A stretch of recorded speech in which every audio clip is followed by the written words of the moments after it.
महिला संरक्षण बिल को लेकर भाजपा कार्यकर्ता तथा दूसरे कई महिला संगठनों में नाराजगी का माहौल बनी हुई है। संसद में महिला संरक्षण बिल को पास न किए जाने पर विभिन्न क्षेत्र के महिलाओं के बीच नाराजगी की दौर देखने को मिल रही है। हालांकि भाजपा द्वारा यह रैली बुलाया गया था, लेकिन रैली में विभिन्न समाज, विभिन्न संगठन, कई राजनीतिक दल के महिलाओं को भाग लेते हुए देखा गया। सिलचर के नरसिंह तोला मैदान से यह रैली निकलकर शहर के राजमार्गों का परिक्रमा करते हुए रांगीखाड़ी क्षेत्र में पहुंचा, जहां पर एक नागरिक सभा के जरिए सभा का समापन किया गया।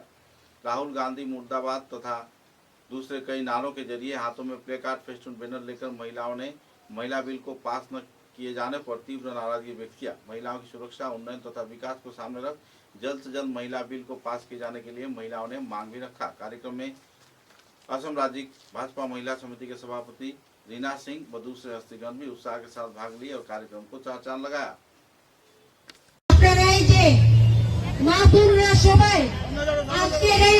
उपस्थिति থেকে আমরা অত্যন্ত আনন্দিত।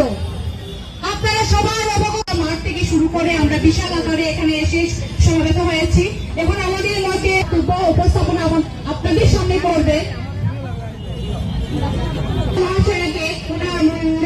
মূল্যবান বক্তব্য তুলে ধরার জন্য আমি অনুরোধ করছি। ধন্যবাদ।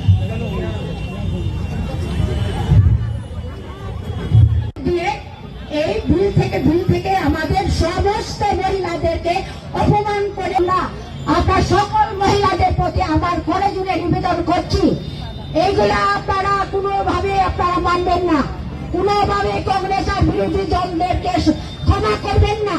কারণ আমাদের যে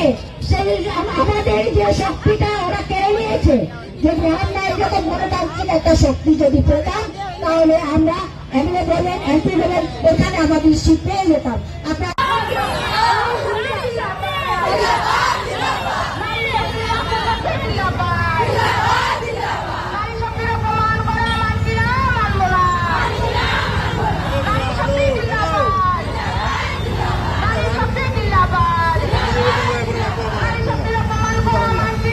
এখন আমাদের মধ্যে মঞ্চে উপস্থিত হয়েছেন আমাদের জন আক্রোশ, আমাদের যে আজকে মহিলা সম্মেলন, সেই সম্মেলনের দায়িত্বগুলি রয়েছেন আবার আমি রঞ্জিত সিনহা মহাশয়াকে মঞ্চে আসন গ্রহণ করার জন্য অনুরোধ করছি। আমাদের মধ্যে রয়েছেন আমাদের বিশিষ্ট সমাজ সেবক, তৎসঙ্গে উনি রয়েছেন আমাদের কাছাড় জেলা কমিটির বিশিষ্ট সমাজ সেবিকা রিনা সিনহা দিদি, তৎসঙ্গে উনি রয়েছেন মণিপুর কাউন্সিল ডেভেলপমেন্টের ভাইস চেয়ারপারসন। তার মধ্যে আমাদের মধ্যে রয়েছেন আমাদের বিশিষ্ট সমাজসেবী গৌরী চক্রবর্তী মহাশয়া। আমাদের মধ্যে রয়েছেন আরেকজন বিশিষ্ট এম্পাওয়ারমেন্টের জন্য এত কিছু কাজ করে গেছেন। আজকে যদি মহিলারা যদি স্বাভিমান হয়েছেন, মহিলারা যদি স্বাবলম্বী হয়েছে, due to NDA government Narendra Modi সরকার আসার জন্য মহিলারা নিজের সম্মান বুঝতে পেরেছেন। আজকে গরিব কো ধনী কো সর্বস্তরের মহিলারা নিজের অধিকার আজকে বুঝতে পেরেছেন এই এনডিএ গভর্নমেন্টের মাধ্যমে। ঘর চলছে মহিলাদের নামে, বিভিন্ন স্কিম মহিলাদের নামে হয়েছে, কিন্তু সরকারে যদি আমরা যদি ইলেকশনে যদি মহিলারা যদি 33% রিজার্ভেশন হয়ে যেত, মহিলারাও কিন্তু দেশের শাসনভার নিয়ে ভালোভাবে কিন্তু পুরুষের সমান দেশ চালাতে পারত। নারী শক্তি, মহিলাদেরকে প্রণাম করে, মহিলাদেরকে অনেক কিছু বলে বিরোধীরা, কিন্তু কোথায় যখন মহিলাদেরকে যখন অধিকার দেওয়ার সময় এলো, তা ওরা কি করেছে? ওরা ভোট দান দেয়নি।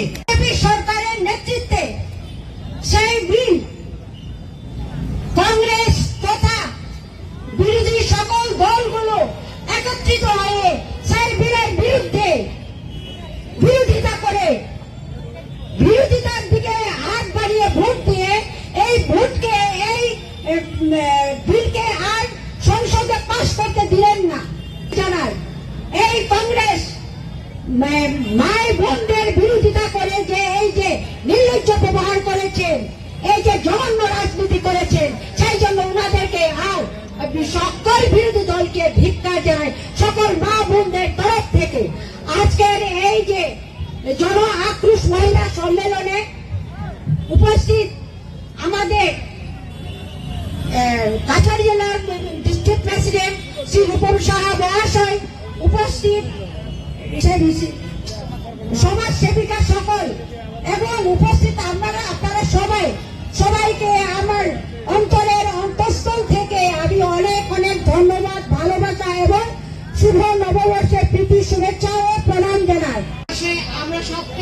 কিছুতে বঞ্চিত হচ্ছে। কিন্তু এখন আমি বলছি, আমরা তো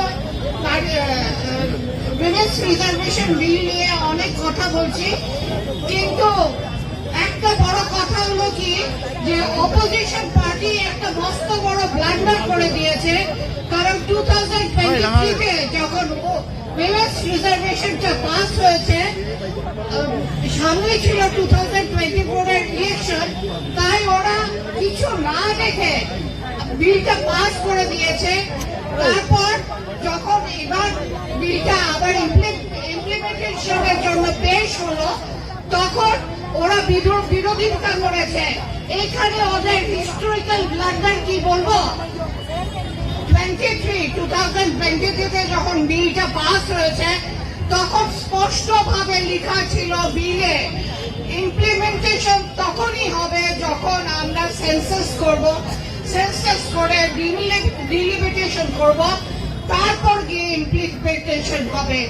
তখন ওরা 2020 থেকে ওরা মানে কোনো বাধা না দিয়ে যে পাস করেছে, আর এবার এরা বাধা দিয়ে দেখালো যে ওরা শুধু এনডিএ গভর্নমেন্টকে মানে opposition for the sake of opposition মানে অপোজ করছে। এইটা কিন্তু ঠিক না। এখন আমি বলছি যে এনডিএ গভর্নমেন্টকে কোনো ক্রেডিট ওরা দিতে চায় না। মহিলারা আমরা রুখে দাঁড়াতে হবে। আমরা মহিলারা না রুখে দাঁড়ালে আমাদের অধিকার আমরা পাবো না। কারণ আমাদের অপোজিশন এসপি বলুন, টিএমসি বলুন, টিএমসি তো আরো লজ্জাজনক পজিশনে আছে, কারণ ওদের খুদ